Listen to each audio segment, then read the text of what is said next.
Hi guys, it's Sophie. So I'm going to be doing a Man Booker review for you guys today.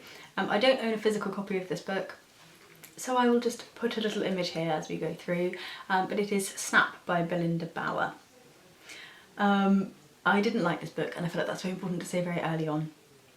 And I will talk through why, but just be aware before you go in that this is a negative review, and if you don't want to hear it then I totally get that and you can click off now, but I really just didn't get on with it, sadly.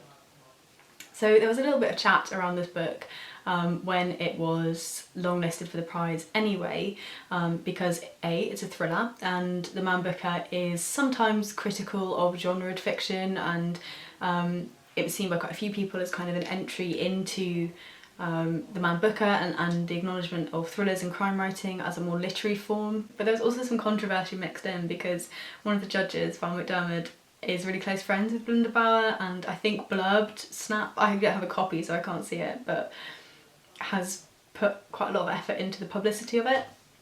I don't think that's unique for the Booker. I think the Booker's history is actually full of judges disagreeing and strange conflict and things that we might not necessarily hear about as readers, but it did leave the book coming into the prize with a bit of a negative esteem. Those who had read it to start with were really critical of it, those who'd read it before the prize came out, and there was quite a lot of talk about it not being good enough for the Booker. So there was a lot of negative air around this book, and I really wanted to try my hardest to go in completely open-minded and to give it a proper shot, because I felt that was the only thing that's fair to the author and to the book itself. I have to admit I did wonder about whether or not I actually read it, because I'd heard so many pretty much like unanimous negative things from people who I trust, but I did want to give it a shot, and I asked about it on Instagram, and some people had said they did like it, and other people just said they wanted to hear about it, so I did review it anyway. And I did read it anyway. The reason I don't have a physical copy is because I tend to, even if I really like thrillers, not keep the books anyhow, unless they're ones I'm slightly more fond of. They tend to stay on my shelf for like a year and then I give them away. And because I'd heard bad things already, I wasn't sure if I wanted a physical copy, knowing that even if I loved it, I probably wouldn't keep it. So I ended up getting it on Audible, which actually was probably the most enjoyable part of the book for me. So I thought that the book was narrated excellently. It was by someone called Andrew Wincott, who does rather fabulous voices and actually can do the West Country accent quite well. And that was a major driver in me finishing the book and getting my way through it. But let's go into actually what the book is about. What's the idea, what's the premise, and I actually thought the premise sounded quite interesting, which is another reason why I wanted to give it a really fair shout. So the book opens with three young children sitting in this stifling hot car on a summer's afternoon, and they're tetchy and they're bored and they don't know whether they should stay or go, and you realise that their mother has left the car and they're there and they don't quite know why. And these children are really, one of these children, the oldest boy, who's called Jack, is kind of the centre of our story. So his mother leaves them in the car on that hot day, she never comes back, and later we find out that she's been killed.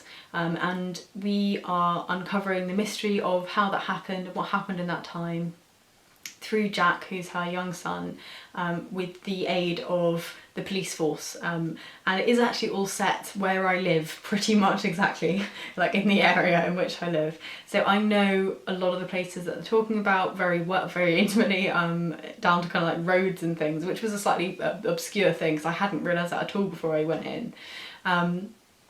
And it kind of, as an opening, I've been intrigued on several points. I quite like the idea of that kind of young child's perspective and the missing mother and not really knowing what was going on, and that it is local, and I had then kind of thought I was quite excited for it, but it just didn't deliver for me at all. The writing was absolutely atrocious. Like, parts of the writing you could kind of get lost in and it was kind of alright. The thing that that the author seems to not be able to do for the life of her is appropriate metaphor, and that is something that I find so grating when I'm reading something. I think the most grievous offence that I heard in the book was a character being described as sighing like an island, and there was another where someone's shirt was as loose as if you could put a milk bottle down it, and just these metaphors that either don't make sense islands don't sigh. So like it's just a nonsense metaphor. Or one that is so out of there, you are pulled completely away from the plot going, what kind of milk bottle? Is it like a one you get delivered, or like a big 4 litre? And it's so silly. There was one as well that was something about her hands shook as though she were an explorer about to open King Tut's tomb. Again, like, you've taken me so far away from where we are, and it's such a cliched, strange little image that it just completely throws you away from the story, and I found that so frustrating throughout. But then at least with the metaphor, you knew she was kind of trying. There were things where the writing was just terrible, and it was just like, why would you, I don't know, like, there was one where it said something along the lines of, she didn't put the kettle on but her mind bubbled, and kind of, why tell me the kettle isn't on? Like, do you know what I mean? It's just, oh my goodness, I found it really painful in parts with the metaphor. I think actually the crafting of a story in terms of the rest of it and the plot and the kind of dialogue was okay. I don't think that was bad, but I do think that particularly the descriptions and the metaphors were just absolutely laughable, to the point where I was like recording them and telling them to my boyfriend to make him feel better, because he's like I can't do metaphors, and I was like, it's okay, this is a Man Booker book and this person's metaphors in this particular book at least are shocking. The other thing that I really disliked about the book was that Snap runs on a universe that is supposed to be our own universe with the same decisions and outcomes as our own universe, and it isn't our world at all. It runs on a logic that is completely disconnected from reality. Slight spoilers, so if you do want to read it, then just pause for a moment. But there is a section in the book where young Jack, who is 13, is taken without arrest to London by a group of police officers and made to burgle a house. And one police officer sort of, oh Sarah, I don't think we should do this, but the entirety of that process was fine, it happened, and nothing bad went from it. There was a section where they recognised that 2 minor children were left in a house on their own and had been for a year, that they hadn't been to school, they'd not had social services, they hadn't had any welfare checks, and the police didn't mind because they were trying to solve a burglary. And these kind of decisions that somehow I felt like the author was trying to get away with, because it was from the West Country and all we're a bit backward around here, would never happen anywhere in the UK in reality. Like, oh my goodness. And I get that with thrillers there is an element of suspending disbelief and of going along with what's happening and the coincidences, but this was just so Storyland. It was so not this world, and I just couldn't give it any more than I'd given it, and I was so aware of how twee it was and how fake it was, as though these stories would ever happen, and I just found that so frustrating.